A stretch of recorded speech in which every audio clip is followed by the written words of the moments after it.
Bem-vindos ao nosso No Divã de Black Mirror, esse projeto paralelo ao nosso Luz, Câmera, Pulsão, e já estamos entrando aí na temporada 2024, que na verdade é a 15ª temporada desses nossos encontros de cinema e psicanálise, né? No Divã de Black Mirror é, na verdade, uma experiência, uma proposta que nós estamos conjecturando, né? Para fazer uma articulação, para examinar a atualidade de alguns dos conceitos psicanalíticos fundamentais e ilustrando-os a partir de algumas das narrativas ficcionais da série Black Mirror, esta série inglesa que começou em 2011, que já chegou à sexta temporada em 2023 e que agora, para 2024, já está anunciado até pelo seu produtor e diretor principal, o Charlie Brooker, né? Está anunciada a 7ª temporada para este ano, né? Uma série de grande sucesso em todas essas temporadas, né? E que a gente vem usando também no nosso grupo de estudos, né? Para o qual, inclusive, estão todos aí convidados, o nosso grupo de estudos sobre psicanálise, teoria e clínica contemporânea, né? Estamos estudando, revendo conceitos fundamentais de Freud para uma clínica da contemporaneidade, para uma clínica sintonizada com o atual, né? E com isso a gente está tentando ilustrar com esses conceitos freudianos com episódios da série Black Mirror, né? Apostando que as distopias apontadas na série já estão aí, estamos já vivendo de alguma forma, né? As nossas discussões se baseiam primeiramente lá no nosso grupo de estudo, mas eventualmente estamos aqui também compartilhando com vocês que acompanha a nossa programação do Luz, Câmera, Pulsão, que acompanha nossos canais, né? A possibilidade da gente bater um papo juntos a esse respeito, tá? E começamos com o San Junípero, O Amor Nunca Morre, né? Foi um dos episódios ali na 3ª temporada, em 2016, do Black Mirror, foi um dos episódios assim, de maior sucesso e maior impacto, né? Desde as suas primeiras temporadas, né? do Black Mirror, né? Que conta-nos aí uma história muito bonita, uma história do amor entre duas garotas, que, na verdade, são duas mulheres já idosas que, graças a um programa e um supercomputador que permite salvar e fazer uma espécie de upload, né, da memória e da consciência das pessoas que, antes de falecer na vida real, optavam para poder passar a viver eternamente num estado virtual, numa espécie de cidade-paraíso também virtual, né? O argumento, então, de San Junípero já traz consigo, de cara, esse poder de fascínio, de sedução, porque ele mescla uma questão bastante contemporânea, que é a questão da virtualidade, dos recursos tecnológicos, né? Com duas aspirações bem extemporâneas, que habitam desde sempre a humanidade, né? Que são justamente o amor e a imortalidade. Tá? O subtítulo que a gente escolheu, O Amor Nunca Morre, na verdade é o mesmo que mencionado no original do belíssimo Drácula, de Bram Stoker, né? De 1992, com a direção lá do Francis Ford Coppola, né? Com a Winona Ryder, com o Gary Oldman, o Anthony Hopkins, um filme magistral, um filme também vencedor de vários Oscars, né? E, aliás, basta vocês fazerem qualquer busca aí rápida na internet que vocês vão ver que essa expressão, o amor nunca morre, é uma expressão muito frequente em títulos de filmes, em romances, em trilhas sonoras e musicais, né? Justamente tentando falar a respeito dessa expectativa, desse anseio de uma eternidade da vida e uma eternidade do amor. Né? E, de fato, a nossa análise, a nossa reflexão aqui parte de constatar que uma história da vida se confunde, na verdade, com uma história de amor, do amor, né? Desde que esse fenômeno impressionante e misterioso chamado vida, né, um dia surgiu por aqui, tá? Nós não temos ainda certeza, não sabemos, né, como com exatidão, como é que foi que a vida surgiu. Esse é um tema, inclusive, de fé, é um tema abordado pelas religiões, pelas espiritualidades em geral, né? É o tema das nossas origens. Do ponto de vista da ciência, as hipóteses assim, mais aceitas, né, no momento parecem ser aquelas que apontam para um momento, assim, um primeiro momento há 2 ou 3 bilhões de anos, né, em que naquela sopa primordial dos oceanos, do fundo dos mares do nosso planeta, que na época vivia convulsionado com formidáveis descargas de energia elétrica, vulcânica, etc., uma primeira molécula complexa, com capacidade de atrair átomos semelhantes e diferentes também, e opostos na sua composição molecular, pela primeira vez conseguiu replicar-se em outra molécula semelhante aí a si mesma, né? Formas de vida cada vez mais complexas foram, então, lentamente se desenvolvendo ao longo dos milhões e milhões de anos, de séculos, né? Mas o princípio da vida subsistiu através dessa capacidade de um ser de agremiar, de juntar, de reunir elementos orgânicos e inorgânicos espalhados no seu meio para replicar, reproduzir a si mesmo, né? Valeu para o primeiro replicante há 3 bilhões de anos, vale para um pé de alface, para uma bactéria, uma baleia ou um ser humano hoje, né? E desde que surgiu, e apesar de que por pelo menos 4 vezes parece que a vida esteve perto de ser totalmente extinta no nosso planeta, em cataclismas de proporções planetárias, globais, né? A vida vem sendo, de fato, imortal, né? Tanto é que daí nascem algumas conjecturas que Freud vai fazer sobre essa aspiração de eternizar-se, de eternidade, né? Que resultaram em algumas das suas proposições lá no seu famoso Além do Princípio de Prazer, de 1920, né? Acerca desses dois princípios antagônicos e simultâneos e que existem no universo conhecido, no mundo conhecido, e dos impactos desses dois princípios nas profundezas do nosso mundo psíquico pulsional, né?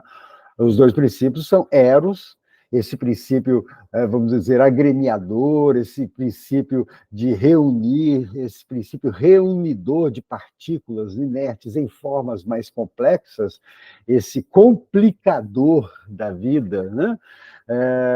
E, de outro lado, Thanatos, ou as pulsões de morte, né?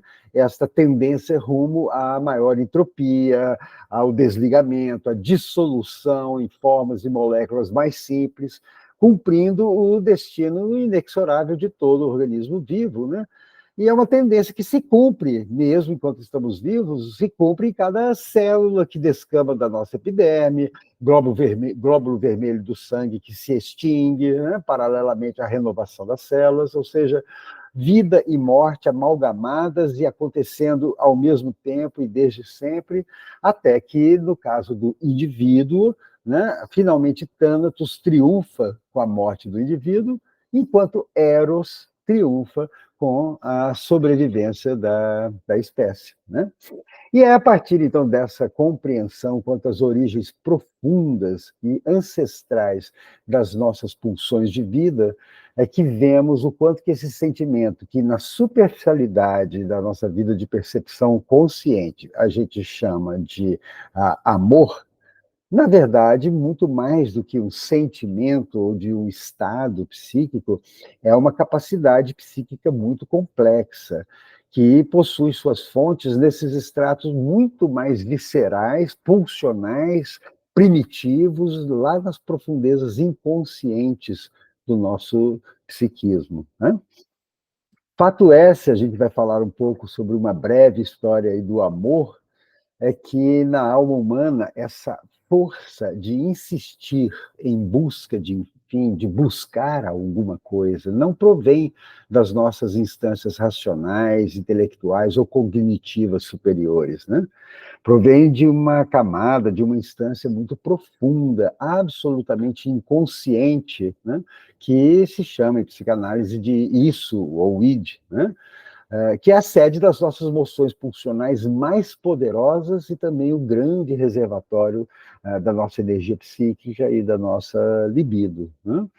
O isso é a única substância, ou a única instância psíquica presente no nosso nascimento, quando o nosso eu ainda é bastante incipiente, débil, frágil, né? Ainda por se desenvolver, né? E esse pulsional, isso já está ali como uma força bruta, uma pressão, um impulso na direção e na busca do que não há, né? É uma busca a partir de uma instância absolutamente virtual, potencial, buscando uma forma afetada por esses limites impostos pelo tempo e pelos espaços, né? Como diz Félix Jiménez Nobre no seu Compulsão de Repetição, no seu um livro de muita importância de investigação por mais de 20, 30 anos, as nossas pulsões é absolutamente indiferente serem fixadas no processo de repressão, de recalque, ou serem dirigidas à sua própria fonte, origem somática, e assim criar uma enfermidade, ou se convergirem numa pulsão, numa compulsão incoercível, né? É nesse sentido que nós salientamos, e com isso a gente introduz o conceito, então, de investimento, também traduzido no português como catexia, né? Tão fundamental para a teoria e para a clínica psicanalítica, especialmente a partir da segunda tópica, né? O feito mais formidável do psiquismo humano é essa capacidade de investir objetos, Besetzung, do alemão de Freud, né? Catexia, para cumprir essa necessidade pulsional de descarga. O propósito é que é desde essa realidade virtual potencial poder alcançar a materialidade da realidade externa, da realidade exterior, adquirir forma, conquistar uma formalização no tempo e no espaço, né? Ou seja, as nossas pulsões têm que investir. Importa-lhes menos como ou em que investir. O que, na verdade, chamamos de amor é apenas uma das resoluções mais instáveis da adequação que o nosso eu, o nosso ego, empresta a essas necessidades do id, do isso, né? É o que Freud nos fala na sua metáfora equestre, quando ele diz que, assim como o cavaleiro, né, o ginete, se quiser permanecer sobre o cavalo, frequentemente não tem outro recurso senão deixá-lo levar por onde ele quer, desembestado que está, né? O nosso eu costuma transpor em ação a vontade do id, do isso, como se fosse a sua própria vontade, né? Por isso, Freud nos fala que os investimentos de objeto partem, não é do ego, não é do eu, da nossa parte racional, partem do isso, que sente aspirações eróticas de vida como necessidades, né? E é por isso que, definitivamente, do ponto de vista psicanalítico, nas coisas do amor, quem tem o poder de comando é esse isso pulsional inconsciente. O nosso eu não passa de um peão, não passa de um empregado, ao id, ao isso pulsional e à libido não interessa para nada a especificidade do objeto dito de amor, e nem o caminho percorrido, o caminho psíquico percorrido para chegar a tal escolha. O que interessa é que haja objeto no qual investir, né? Ou seja, a partir desse núcleo passional, pulsional que temos carregado em busca de descarga no nosso interior, no nosso mais profundo, né? Qual vai ser o formato ou a formalização exterior que tomará minha paixão amorosa ou a minha escolha passional? Será uma escolha homoerótica, uma escolha heteroerótica? Escolherei Palmeiras ou Corinthians? Vou ser capaz de conter, de dominar minhas pulsões, renunciar à descarga imediata e construir uma história de vida consistente e mais ou menos acorde às demandas da civilização e da cultura? Ou eu serei carregado a galope rumo à loucura por essa força onipotente, devastadora que há, por exemplo, num surto maníaco, né? Para o sujeito humano, homo ou hétero afetivo, Palmeiras ou Corinthians, uma vida de sublimação e de construção, ou uma devastação da vida por um surto, por uma vida psicótica, por uma vida desregrada, faz muita diferença, faz toda a diferença, tá? Para a nossa dimensão de laço social também pode importar bastante. Mas o que a gente está salientando é que para esse núcleo primitivo, pulsional dentro de nós, que todos partilhamos em comum, não, né?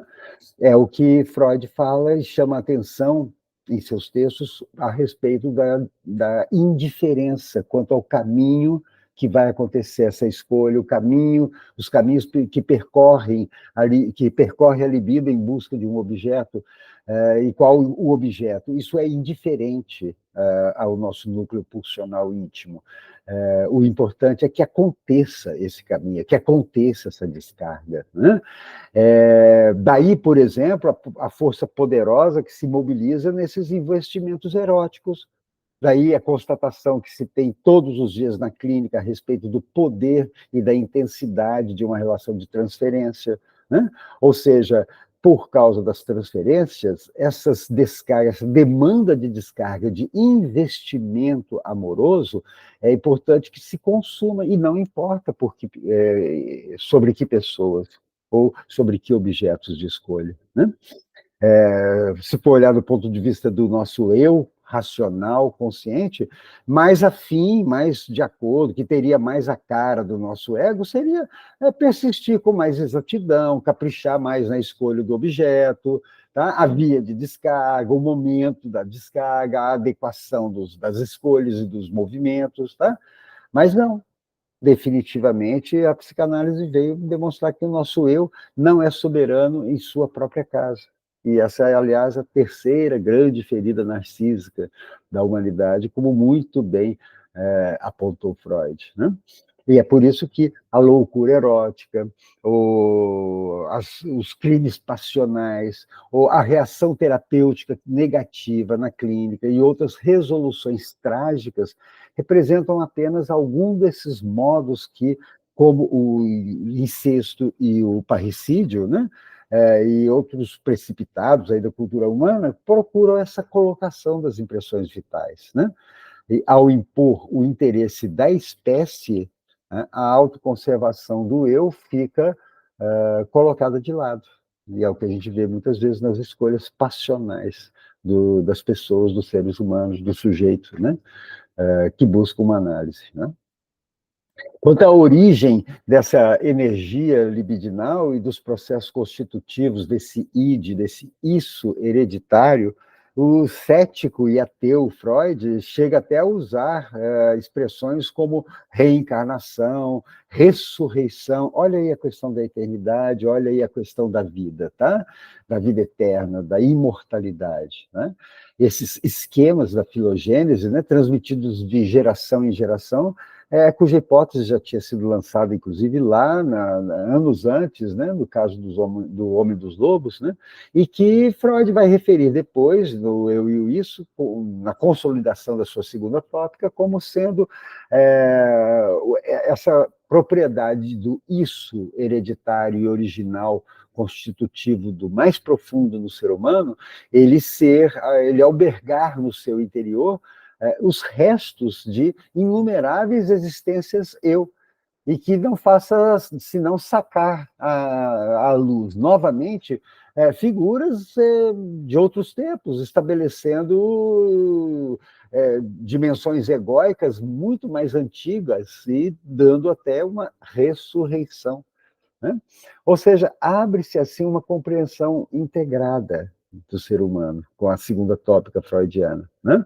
Aos nossos amores, da nossa história pessoal inconsciente, né, inscrito no psiquismo e vivenciados desde os primeiros anos da nossa infância, vamos chamar isso de amores, os amores de ontem, os amores do ontem, né?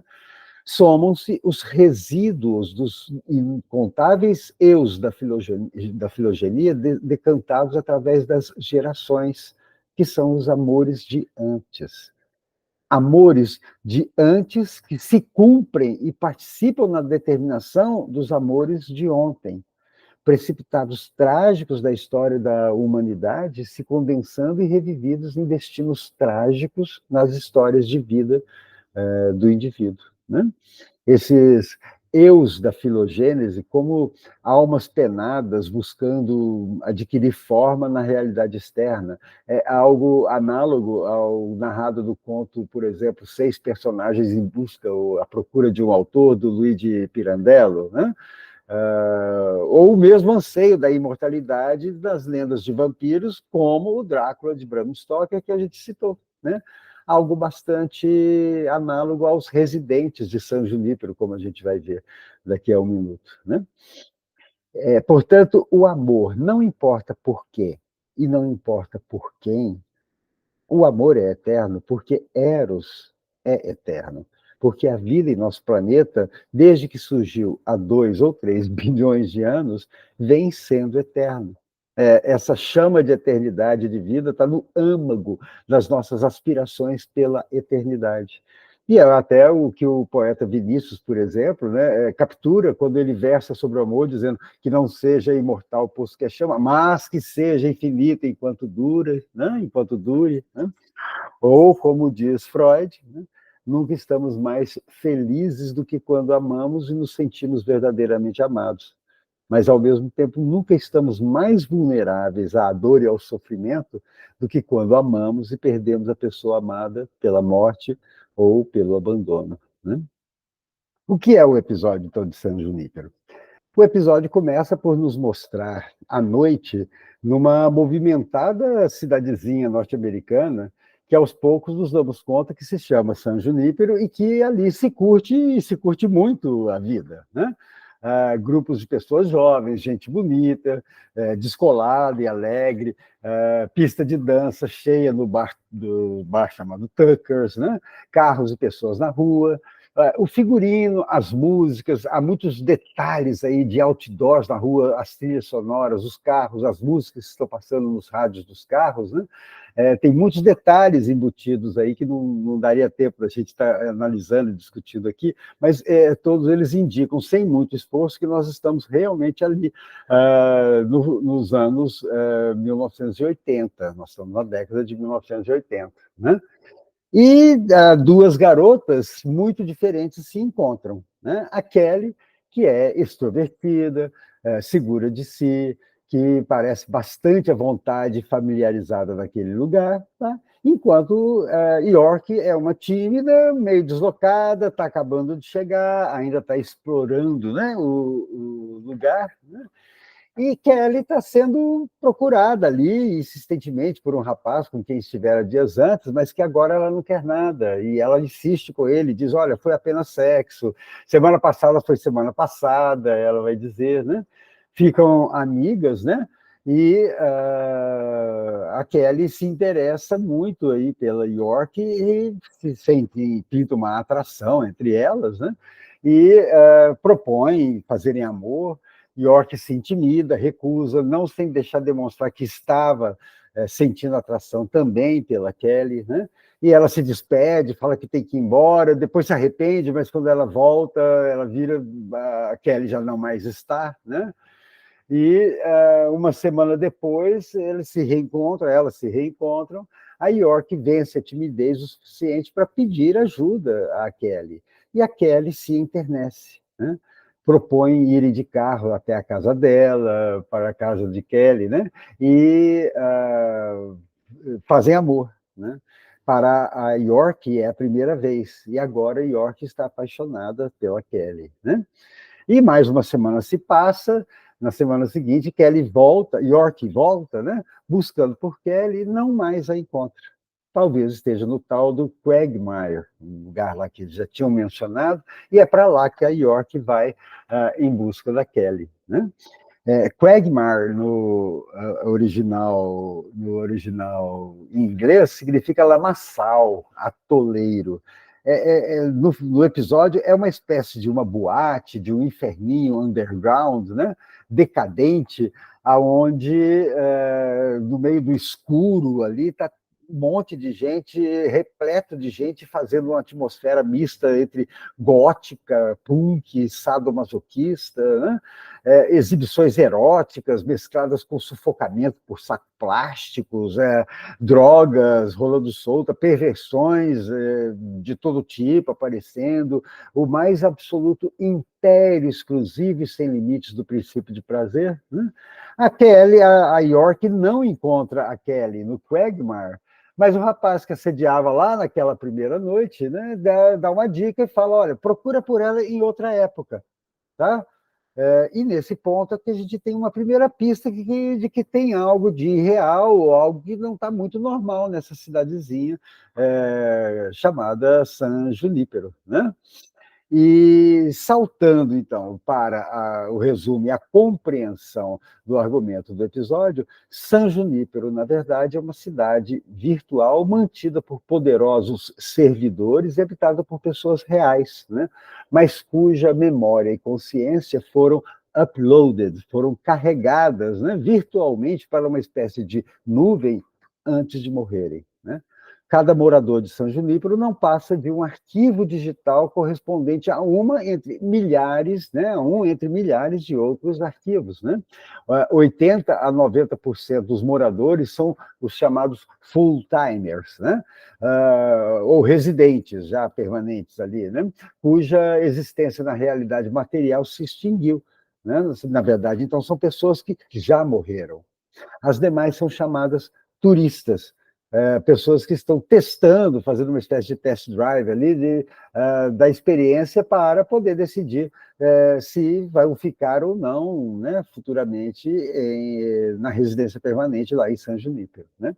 E tal é a condição da York e da Kelly. Elas são turistas em San Junípero. Por isso que ela só tem a permissão de ficar durante algumas horas, se não me engano, 5 horas, né, por semana, e por isso que elas só se encontram semanalmente. Né? A York, na verdade, é uma senhora dos seus 60 anos, tetraplégica, que vive em um estado comatoso desde que sofreu um acidente de automóvel, e daí a sua reação assustada do início do episódio, quando aparece um acidente de carro ali no videogame, que aquele garoto e ela estavam brincando, né? E depois também na hora que tem um quase acidente, quando ela estava no carro lá com a Kelly, né? Ela havia decidido sua eutanásia, né, e o enfermeiro que cuidava dela resolveu, prontificou-se a casar-se com ela para atender um requisito legal, porque alguém da família teria que assinar e autorizar. Então, se ela fosse casada, ela poderia, né, fazer a eutanásia. A Kelly, né, por sua vez, também é uma idosa e doente que está morrendo em um asilo e fará também a eutanásia dali a 3 meses. Isso, de fato, acontece no final do episódio. Ela foi casada por 49 anos e, apesar de também sentir-se atraída por mulheres, ela foi apaixonada em vida pelo seu marido. Eles perderam a história trágica da Kelly, que ela perdeu, com o seu marido, eles perderam uma filha antes da criação do programa de San Junípero. E o marido, que então, quando ficou doente e ao morrer, recusou-se a ir viver para sempre sem a sua filha. Né? Tamanho o amor deles, né, pela filha que eles haviam perdido. E a Kelly estava resoluta a também fazer o mesmo com seu marido. Né? E assim ela estava decidida. Né? Este seria o seu fim quando chegasse. Né? Ou seja, como ela termina dizendo, né? Quando acabar, né? Acabou. É a forma como ela se refere. Né?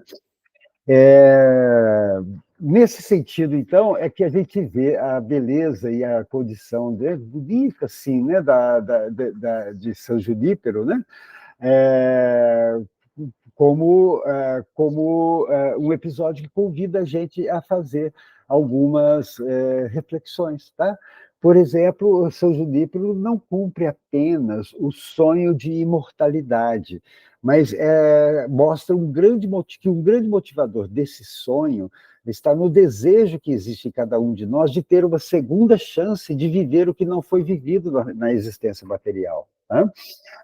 Por exemplo, a Kelly, né? Apesar do seu autêntico desejo de viver ao lado do marido por toda a sua vida, ela tinha consciência do que ela havia sacrificado por esse seu amor e por essa sua fidelidade.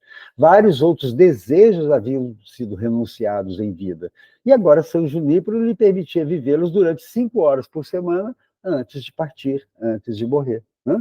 A York, por sua vez, São Junípero representava a possibilidade de uma experiência de vida que foi negada por sua família conservadora. No caso, foi quando ela, pela narrativa do filme, ficamos sabendo que foi quando ela se confessa lésbica, homossexual, para os seus pais, religiosos, fundamentalistas e conservadores, e que a rejeitam, que a repudiam, que tem uma reação absolutamente censora e discordante da York, né? E ela sai dirigindo atordoada e tem um acidente. Naquele dia, naquela hora, ela tem um acidente trágico que faz ela ficar tetraplégica. Né?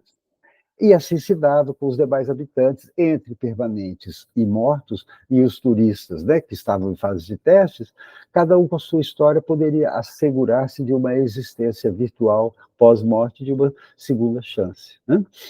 Então, algumas considerações que ficam para a nossa discussão começam aí, e eu deixaria com vocês algumas perguntas. Né? São Junípero, na verdade, esse episódio foi saudado pela crítica como o mais otimista, um dos mais belos, mas o mais otimista dos episódios de Black Mirror. Né? Um episódio, finalmente, com um final feliz. Né? Mas se a gente se contentar apenas com essa simpatia gerada pela beleza e pela sensibilidade do amor homoafetivo da York e da Kelly, nesse episódio de San Junipero, a gente vai estar deixando que um clichê politicamente correto, com um final feliz, sequestre, reduz a nossa percepção de alguns impasses dolorosos e conflitos também deixados ironicamente em aberto ao longo da belíssima trama. Na verdade, a nossa leitura passa justamente por assinalar com muito vigor que esse episódio de San Junípero não deixa de ser também uma provocação sofisticada, inteligente, carregada de ironia, muita ironia. Como vários episódios, inclusive, da série Black Mirror, como a gente verá. Tá? Onde que a gente pode perceber essa provocação e essa ironia refinada em San Junípero? Tá? Veja, se a gente partir ali de Freud, no Mal-Estar na Cultura, o seu texto seminal, Freud aponta logo no início do seu Mal-Estar na Cultura 3 fontes de sofrimento para o ser humano. Tá? A primeira vindo do próprio corpo, com as suas limitações, a doença e finalmente a morte.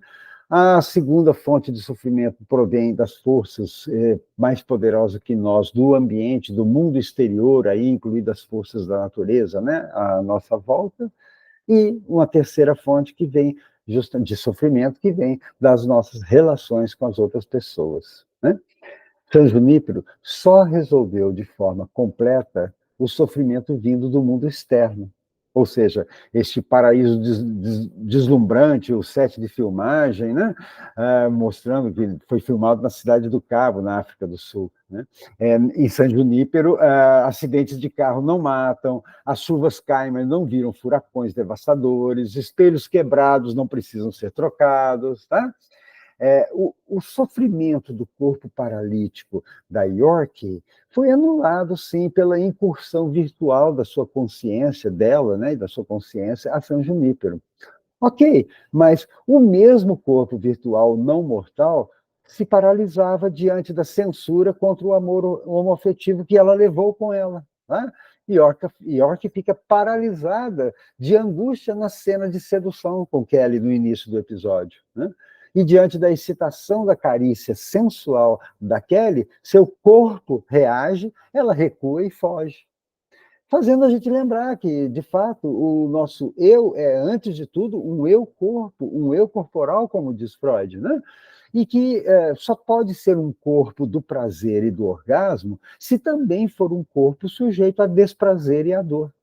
E se é sujeito, portanto, a desprazer e a dor, ele é sujeito, por exemplo, a uma recusa, uma defesa ou até uma conversão histérica, e é sujeito ao adoecimento, é sujeito à morte. Né? San Junípero não era capaz de anular o sofrimento advindo das relações com outras pessoas, porque, seja pela memória dolorosa de um passado que não era apagado, seja pela rejeição amorosa no tempo presente, né, o rapaz rejeitado por Kelly, a própria York, mesmo depois, né, da eutanásia já sendo permanente em San Junípero, lá no final do episódio, a própria York sofre a dor da rejeição inicial da Kelly, né? Ou seja, parece que a vida é, até no paraíso ficcional de San Junípero, um pacote fechado. Né? Somos seres vivos porque somos seres de desejo. E se somos seres de desejo, somos seres da incompletude. Nossa vida é o nosso maior dom que podemos desfrutar, mas só desfrutamos na medida que a cada dia morremos um pouco e a cada dia pagamos o preço de aprender a lidar com a falta que nos esburaca, sem falar da consciência da morte, né, que um dia virá. E, na verdade, esta promessa de uma existência num mundo onde a finitude, a falta e a dor serão abolidas, não parece cumprir-se tão bem assim em San Junípero. Vejam, as pessoas estão expostas ao sofrimento do abandono e da dor, para desfrutar da consciência de si e de afastar a dor dessa consciência, a culpa e o trauma vividos algum dia, não é possível, porque as pessoas continuam tendo, né, as suas memórias dolorosas. Tá? Kelly continuava exposta à dor pela culpa, porque deu-se conta que o seu propósito de não fazer vínculos afetivos colocava ela numa posição muito egoísta em relação ao rapaz, em relação a York, ao rapaz que a assediava, e a York que ela seduziu. Tá? O próprio Quagmire, né, literalmente lamaçal atoleiro, está aí para demonstrar que, mesmo tendo tudo e nada lhes faltando, as pessoas ainda podiam ter que viver fazendo de tudo para ver se conseguem sentir alguma coisa, como disse a Kelly no final do episódio. Né? E você? Se lhe for dada a chance, você gostaria de viver em São Junípero? Como é que você responde à pergunta de Kelly, quer passar a eternidade num lugar em que nada importa? San Junípero, fica aí as nossas indagações, nossas reflexões. Obrigado pela sua assistência. Acompanhe a gente. Um grande abraço.